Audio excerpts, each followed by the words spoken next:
విడాకులు వచ్చే వరకు తాను సినిమాల్లో నటించలేనన్నారు తమిళ హీరో జయం రవి. వ్యక్తిగత జీవితం, విడాకుల వ్యవహారంపై చెన్నైలో ప్రెస్ మీట్ పెట్టారు. ఎన్నో రోజులుగా సహనంతో ఉంటున్నారని, వ్యక్తిగత విషయాలు ఎక్కడా మాట్లాడలేదన్నారు జయం రవి. ఇప్పుడు మాట్లాడాల్సిన సమయం వచ్చిందన్నారు.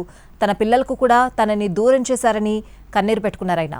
తనకు జరిగిన అవమానాలు ఇక భరించడం తన వల్ల కాదని వాపోయారు.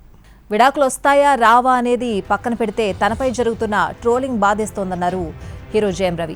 కెరియర్లో 95% చిత్రాలు హిట్ అన్నారు.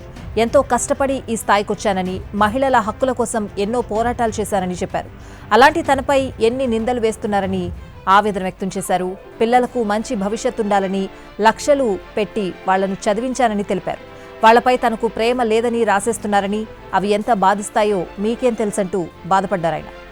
ట్రోలింగ్ కారణంగానే తన స్నేహితురాలు కెనిషాను కోల్పోయానని నటుడు జయం రవి అన్నారు. ఆమె ఎన్నో వేధింపులు ఎదుర్కొందన్నారు. ఇక తన వ్యక్తిగత జీవితంలో అడ్డంకులు అన్నీ తొలగిపోయిన తర్వాత ఖచ్చితంగా నటిస్తానని చెప్పారు.